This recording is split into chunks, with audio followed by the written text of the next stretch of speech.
The candle shook in its holder as Evelyn Harrington slipped through the long corridor of Ashford Manor, her footsteps so soft they barely disturbed the silence.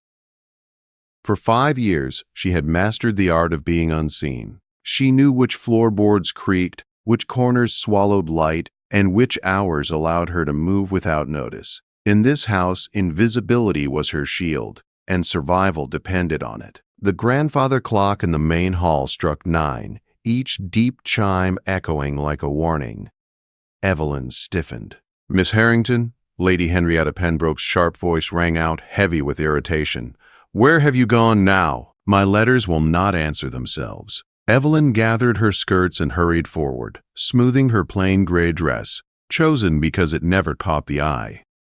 "Coming, my lady," she replied, her voice calm, practiced, obedient. At 23, Evelyn had long accepted her place. She was the illegitimate daughter of the late Earl of Westmoreland, a truth never spoken aloud, but never forgotten either. Too well bred to be a servant, too stained to be family, she existed in a narrow space between worlds. Lady Pembroke had taken her in after her mother's death, not out of kindness but obligation, and never let Evelyn forget it. Inside the sitting room, Lady Pembroke glared over her spectacles. "There you are at last. Sit. The invitations to Lady Caroline's autumn ball must be answered today." "Yes, my lady." Evelyn sat at the small writing desk and dipped the quill into ink. Lady Pembroke dictated with her usual sharp commentary on society, who mattered and who did not. "Have you heard?" Lady Pembroke said suddenly, her lips tightening. "The Duke of Aldridge has returned to England after 3 years in Scotland." Evelyn's quill paused for a fraction of a second. "That man has finally emerged from hiding," Lady Pembroke continued. "Not that it improves his reputation. The scandal of his wife's death still follows him. People do not forget such things. Everyone knew the story. Sebastian Blackthorne, Duke of Aldridge. His wife had fallen from the cliffs near his Scottish estate. No proof of wrongdoing, yet whispers clung to his name like fog. "They say he will be visiting Ashford tomorrow," Lady Pembroke added, her eyes gleaming. "My nephew hopes to secure his support for the railway venture. Heaven help us if that man brings his dark presence into this house." "Surely that is exaggerated, my lady," Evelyn said softly before she could stop herself. Lady Pembroke's eyes snapped up. "Mind your place, Miss Harrington. A girl of your birth has no business forming opinions." "I apologize," Evelyn said quietly, lowering her gaze as the familiar sting settled in her chest. Later that night, Evelyn retreated to her attic room, the only place where she could breathe freely. She sat by the small window, looking down at the moonlit gardens. From here, she could see the east wing and the library, her secret refuge. Movement below caught her attention. A tall figure walked alone along the stone path, his stride slow and deliberate. Even in the darkness, his presence was commanding. He stopped suddenly, as if sensing her gaze, and looked up. Evelyn stepped back into the shadows, her heart pounding. She did not need to see his face to know. The Duke of Aldridge had arrived early. The next day, Ashford Manor buzzed with tension. Servants rushed through halls, voices hushed but urgent. Evelyn remained close to the walls, assisting Lady Pembroke with her hair while enduring sharp warnings. "You will remain invisible today," Lady Pembroke said as Evelyn secured the final pin. "The Duke despises forward women, especially those of questionable origin." "Yes, my lady." Later, under the excuse of fetching a poetry book, Evelyn slipped into the library. The tall shelves and familiar scent of paper soothed her. Here she was not a burden or a secret. She was simply herself. "You move like a ghost through this house." The voice behind her was deep and steady. Evelyn spun around, her breath catching. He stood in the doorway, tall and broad-shouldered, dressed in dark riding clothes. His black hair framed a face carved with sharp lines, and his eyes were a stormy gray that seemed to see too much. The Duke of Aldridge. Evelyn curtsied at once. "Your Grace, forgive me. I did not realize anyone was here." "Clearly," he said, stepping closer. "Yet I have been watching you." Her pulse raced. She kept her eyes lowered. "You are not a servant," he continued. "But you are not presented as family, either. Who are you?" "Evelyn Harrington, Your Grace, Lady Pembroke's companion." "Harrington," he repeated slowly. "Any relation to the Earl of Westmoreland?" The question struck like a blow. "I do not deny it," he said quietly. "You have his eyes." Evelyn swallowed. "I am illegitimate, Your Grace. I have no claim." "Blood is blood," he replied. "Society's rules do not change that." Footsteps sounded in the corridor. James Pembroke entered, his smile faltering when he saw them. "Your Grace," James said quickly, "we were looking for you." "She was assisting me," the Duke said smoothly. As he passed Evelyn, he leaned close enough that only she could hear. "I see you now," he whispered, "and I do not lose what I find." Evelyn stood frozen as he left, her carefully built walls beginning to crack. The Duke's words followed Evelyn long after he left the library. She returned to Lady Pembroke's side, her hand steady but her thoughts in chaos. For the first time in years, someone had looked at her and not seen a burden or a mistake. He had seen her. Ashford Manor did not let such thoughts linger. That evening, the household gathered for dinner, and Evelyn took her usual place at the small desk near the wall, ready to record notes if needed. From here, she was meant to fade into the background, yet the Duke sat angled toward her, his presence heavy, his awareness unmistakable. James Pembroke spoke eagerly about railway routes and profits, his voice loud with confidence. The Duke listened, calm and unreadable, though his eyes drifted more than once toward Evelyn. "The numbers do not align," the Duke said at last. James laughed nervously. "Minor errors, I am sure. Deliberate ones," the Duke replied. "Your companion noticed them this morning." Silence fell. Lady Pembroke stiffened. James flushed. "Miss Harrington," the Duke said, turning fully toward her, "would you explain your findings?"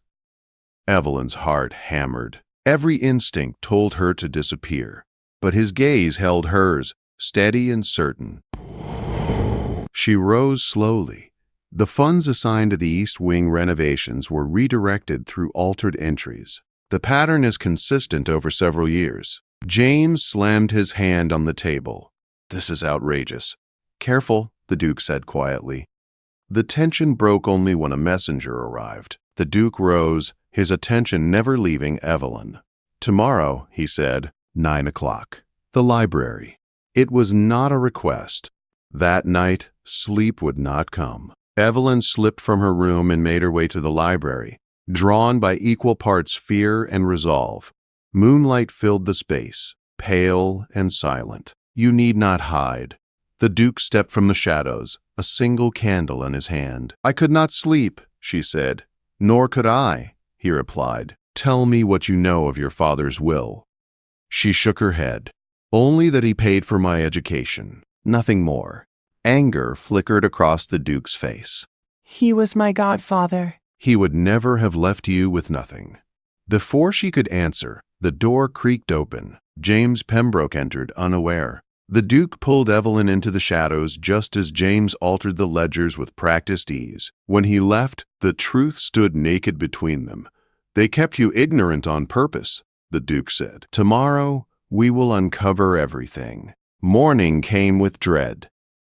Lady Pembroke summoned Evelyn not to the library but to the morning room. James and Catherine stood beside her. "You are dismissed," James said flatly. The words landed heavy but not unexpected.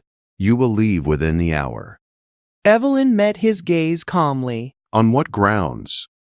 "Impropriety," Catherine said sharply. Lady Pembroke added, "The Duke has departed." Betrayal burned through Evelyn, but she said nothing. An hour later, she left Ashford with one small trunk and a folded note hidden in her sleeve. "Trust no one. Wait for me. S." The carriage left her at the village inn. Inside, a woman with sharp eyes waited.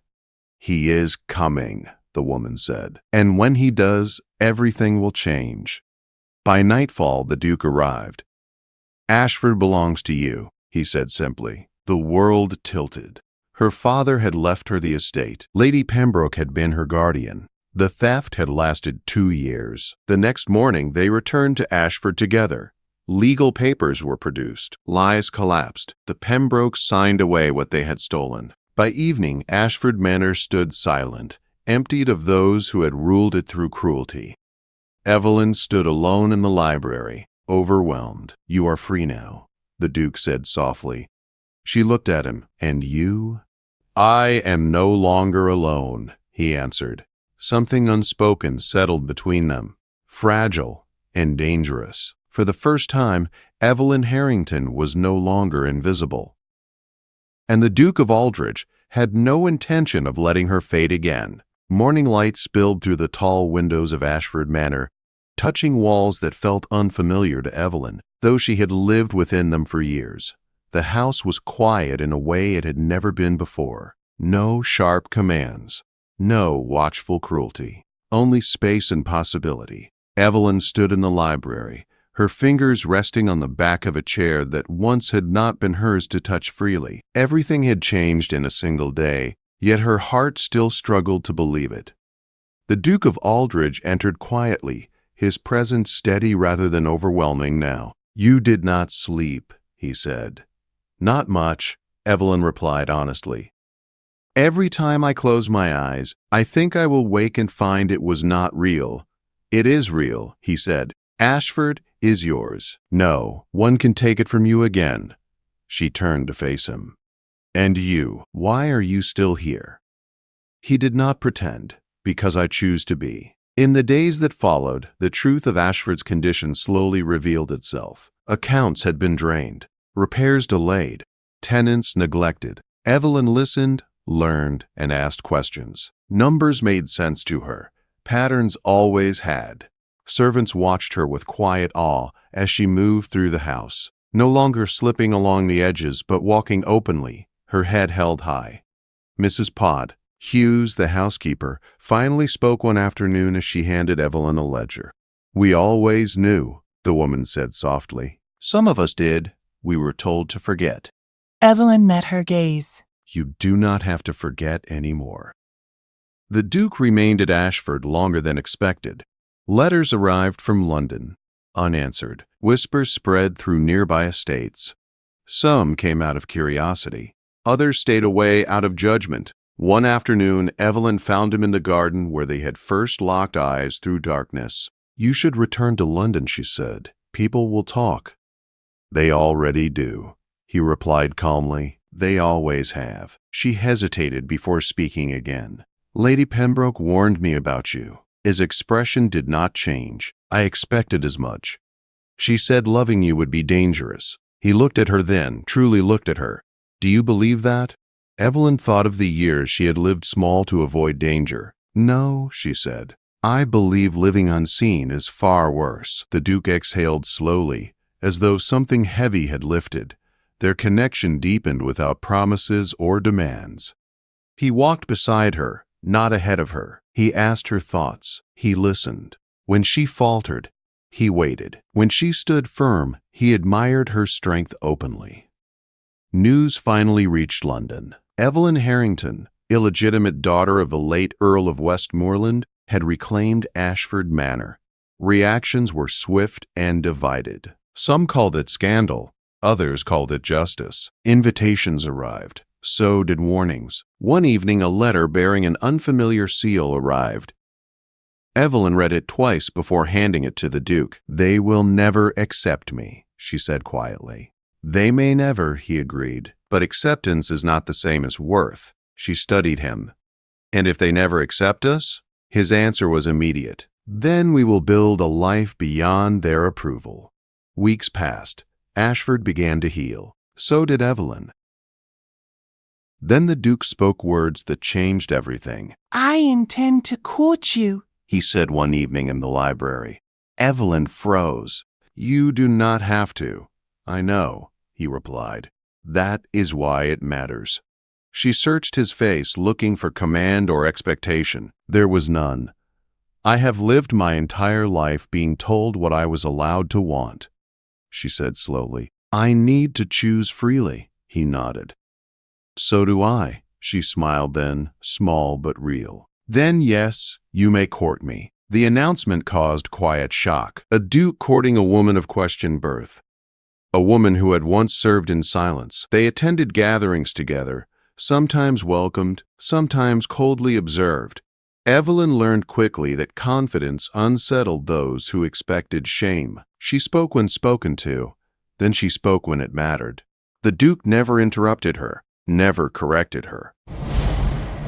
He stood beside her, always. Winter arrived early that year. One night, as snow fell over Ashford, Evelyn stood at the window, watching the world soften under white.